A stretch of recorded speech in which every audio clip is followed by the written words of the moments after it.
Welcome friends. இன்றைக்கி நம்ம ரெட்டோ ரெசிபீஸில் வரலட்சுமி விரதத்தன்னைக்கு செய்யக்கூடிய 5 விதமான பிரசாதங்கள் தான் பார்க்க போகிறோம். இதில் முதல்ல பார்க்க போகிறது மஞ்சள் பொங்கல். இது ரொம்ப விசேஷம். மகாலட்சுமிக்கு இதை பிரசாதமாக பண்ணுறது. இதுக்கு நான் 1 கப் அளவுக்கு பச்சரிசி எடுத்திருக்கேன்.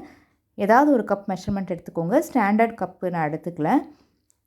1 டேபிள் ஸ்பூன் அளவுக்கு துவரம்பருப்பு. யூஸ்வலாக பொங்கல்னால் நம்ம பாசிப்பருப்பு சேர்த்துப்போம். இதுக்கு துவரம்பருப்பு தான் எடுத்துக்கணும்.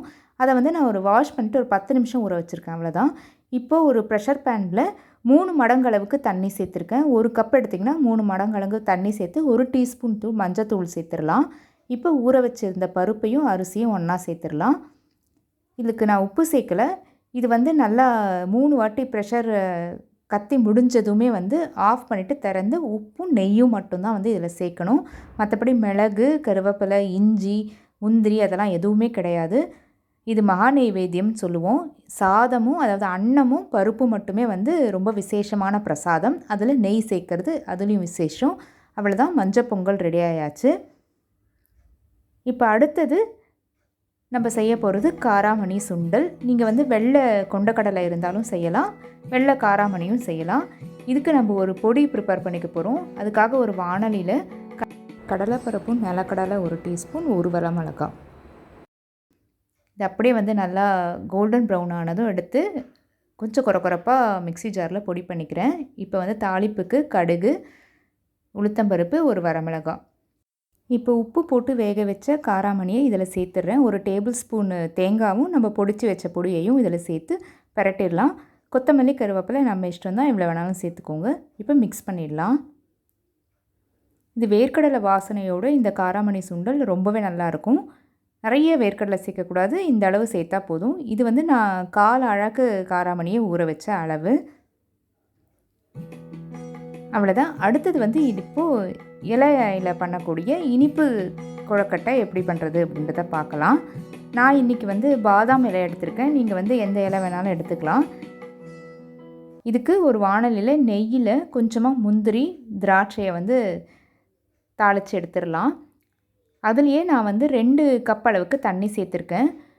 அதில் 1 கப் அளவுக்கு வெல்லம் கரைஞ்ச உடனேயே அதில் 1 கப் அளவுக்கு பச்சரிசி மாவு. இது நான் கடையில் வாங்கின அரிசி மாவு தான். அப்படியே கலந்துக்கோங்க. கட்டி உருண்டை இல்லாமல் நல்லா மிக்ஸ் பண்ணி விட்டுருங்க. இது கொஞ்சம் ஆறட்டும். கை பொறுக்கிற சூடு வந்த உடனேயே இலையில் கொஞ்சமாக அந்த இலையை தண்ணியில் நனைச்சிட்டு உங்களுக்கு என்ன அளவு வேணுமோ அந்த அளவுக்கு இலையில் எடுத்து ஸ்ப்ரெட் பண்ணி விட்டுக்கலாம். இதே மாதிரி இப்போ எல்லாத்தையும் மடித்து வச்சிடலாம்.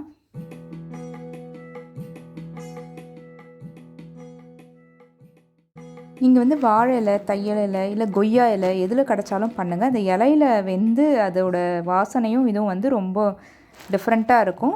இந்த இலையை நீங்கள் வேக வச்சு அதை பிரசாதமாக பண்ணும்போது ரொம்ப விசேஷமாகவும் இருக்கும். கண்டிப்பாக ட்ரை பண்ணி பாருங்கள். இப்போ இதை ஒரு 5 நிமிஷம் வேக வச்சு எடுத்துடலாம் ஆவியில். நான் பெரிய இலையாக இருக்கிறதுனால அதை அப்படியே இந்த மாதிரி யூஸ் பண்ணிக்கிறேன்.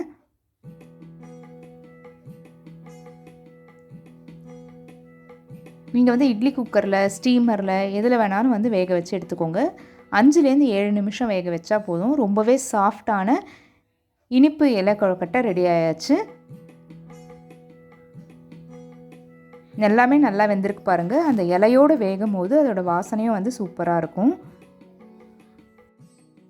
இப்போ அடுத்தது இலையில் செய்யக்கூடிய கார கொழுக்கட்டை எப்படி பண்ணுறதுன்றதை பார்க்கலாம். இதுக்கு உள்ள ஸ்டஃபிங்கும் நம்ம தனியாக பண்ண போகிறோம். ஸோ முதல்ல ஸ்டஃபிங் எப்படி பண்ணுறதுன்னு பார்த்துட்டு அதுக்கப்புறம் மேல் மாவை ரெடி பண்ணிக்கலாம். இதுவும் நான் பாதாம் இலையில் தான் பண்ணியிருக்கேன். இப்போ உள்ளே செய்கிற அந்த பூர்ணத்துக்காக ஒரு வாணலியில் ஊற வச்சு முளை கட்டின பச்சைப்பயிறு 1 கப் எடுத்திருக்கேன். அதில் கொஞ்சமாக ஒரு 1/2 டம்ளர் அளவு தண்ணி சேர்த்து வேக வச்சு எடுத்தேன். இந்த அளவுக்கு வெந்தால் போதும்.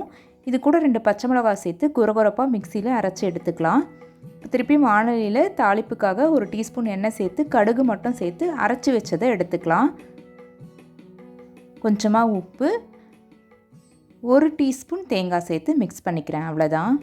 இப்போ நம்ம உள்ளே வைக்கக்கூடிய இந்த கார பூரணம் ரெடி ஆயாச்சு. இது இருக்கட்டும். இப்போ மேல் மாவு செஞ்சிடலாம். ஒரு பேனில் 2 மடங்கு தண்ணி சேர்த்துக்கோங்க. எவ்வளோ மாவு எடுக்கிறீங்களோ. கொஞ்சமாக உப்பு, ரொம்ப மேல் மாவுக்கு உப்பு தேவையில்லை. தண்ணி தளதளன்னு கொதிக்கும் போது மாவு அரிசி மாவை சேர்த்து இதே மாதிரி கலர் எடுத்துடணும். கேஸை ஆஃப் பண்ணிவிட்டு ஒரு 5 நிமிஷம் மூடி வைக்கிறேன். நல்லா சாஃப்டாக இந்த அளவுக்கு அந்த மேல் மாவு வந்திருக்கு பாருங்கள். இப்போ இதே மாதிரி இலையில் பக்கத்தில் வந்து தண்ணி வச்சுக்கோங்க கப்பில், அப்போ தான் கையை நம்ம நினச்சிக்க முடியும்.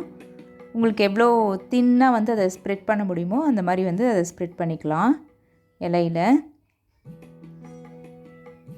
ஷேப்பெல்லாம் ரொம்ப பார்க்காதீங்க, ஏன்னா இலையில் பண்ணுறதுனால எல்லாமே வந்து ரொம்ப டேஸ்டியாகவும் இருக்கும். இப்போ நம்ம உள்ள பூரணத்தையும் வச்சுட்டு அப்படியே மூடி வச்சுருங்க. எப்படி உங்களுக்கு இலை வந்து வாட்டமாக மடிகிற மாதிரி இருக்கும் அந்த மாதிரி மடிச்சுக்கலாம். இலை உங்களுக்கு ரொம்ப முத்தலாக இருக்க மாதிரி இருந்ததுன்னா கேஸ் ஸ்டவ்வில் கொஞ்சம் வாட்டி எடுத்துக்கோங்க.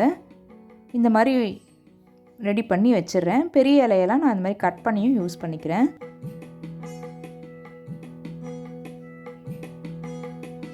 அவ்வளோதான், எல்லாத்தையுமே இந்த மாதிரி ஒன்று ஒன்றா ரெடி பண்ணி வச்சுட்டு இதையும் 5லேருந்து 7 நிமிஷம் ஆவியில் வேக வச்சு எடுத்துட்டா சுட சுட சூப்பரான கார இலை கொழுக்கட்டை ரெடி ஆயாச்சு.